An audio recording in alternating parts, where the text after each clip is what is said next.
Teknis pelaksanaan dan sunnah-sunnah dalam wudhu. Yang pertama, niat wudhu.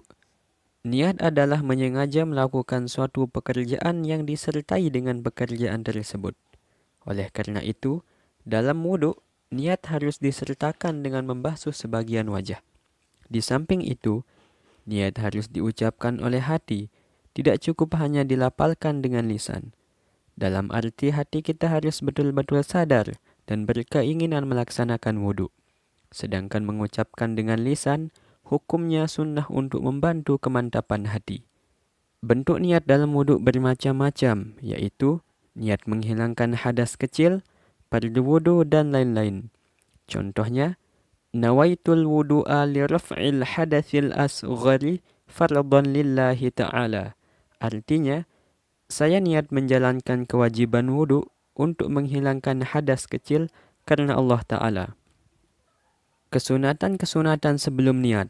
Yang pertama, bersiwak dengan benda suci yang bisa menghilangkan kotoran yang melekat pada gigi. Yang kedua, membaca basmalah pada awal wudhu atau di tengahnya saat orang yang melakukan wudhu lupa membacanya atau sengaja tidak dibaca pada awal wudhu. Basmalah yang dibaca di tengah-tengah wudhu adalah Bismillahi fi awwalihi wa akhirihi. Kemudian yang ketiga, membasuh kedua telapak tangan sampai pada pergelangannya. Yang keempat, berkumur. Minimal dengan memasukkan air ke mulut.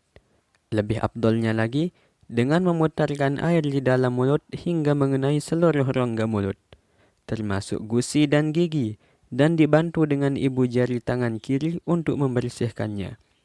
Yang kelima, menghirup air ke hidung. Minimal memasukkan air ke hidung.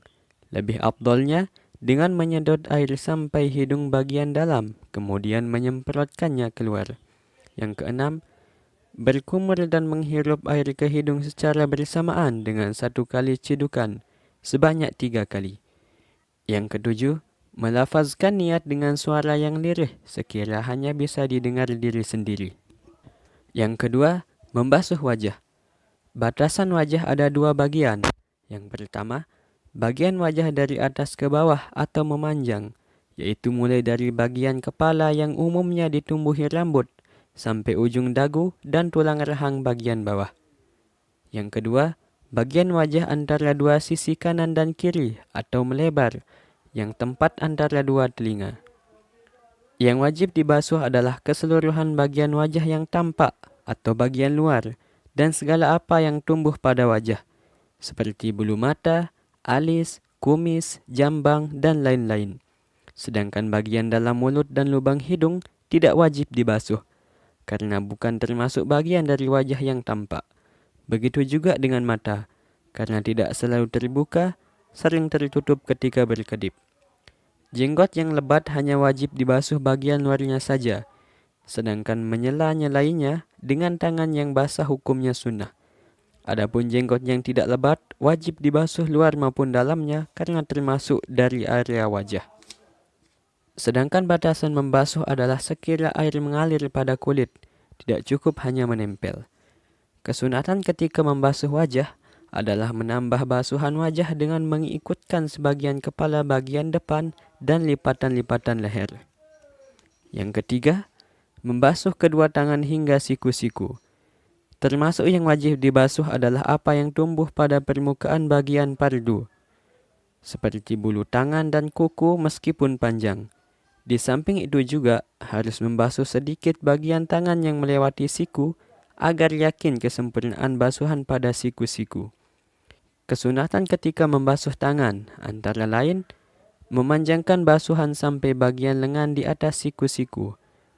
Yang kedua, menyela-nyelai jari tangan. Caranya dengan merangkapkan jari-jari tangan kiri pada jari-jari tangan kanan. Yang keempat, mengusap sebagian kepala. Batasan mengusap adalah sekira air dapat sampai pada anggota, tanpa harus mengalir.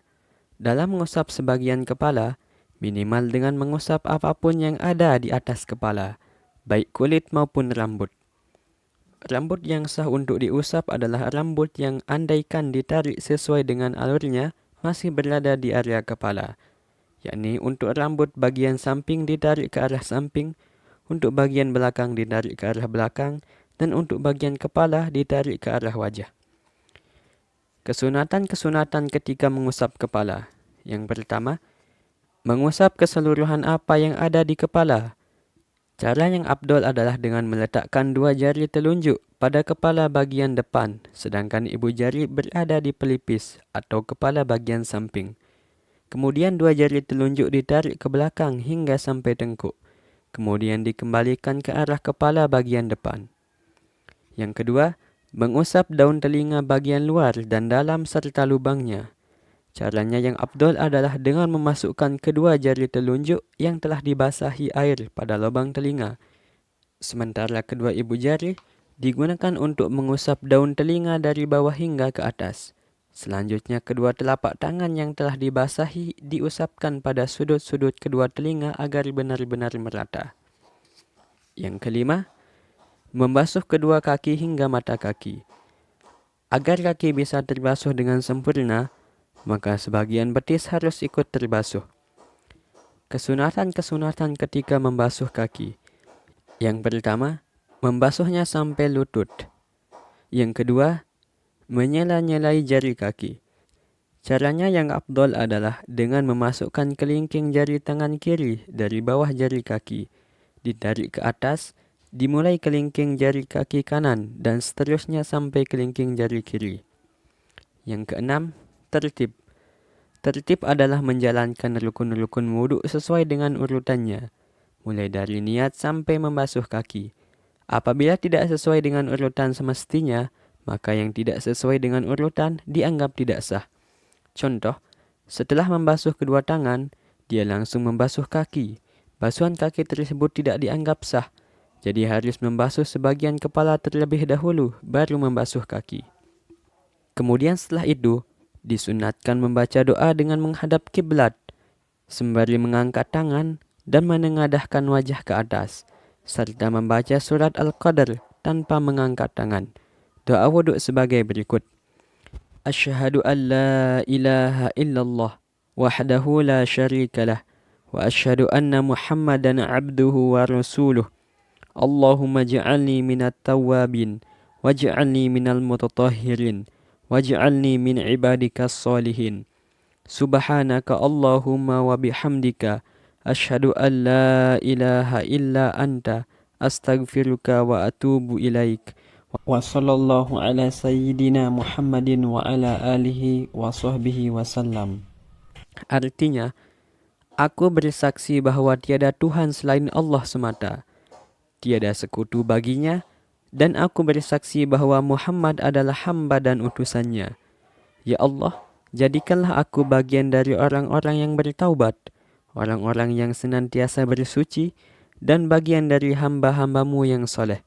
Maha suci Engkau ya Allah, dan dengan memujimu, aku bersaksi bahwa tiada Tuhan selain Engkau. Aku memohon ampunanmu dan bertaubat kepadamu.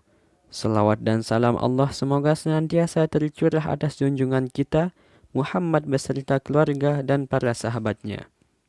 Sekian, semoga bisa bermanfaat. Wallahu a'lam bissawab. Wassalamualaikum warahmatullahi wabarakatuh.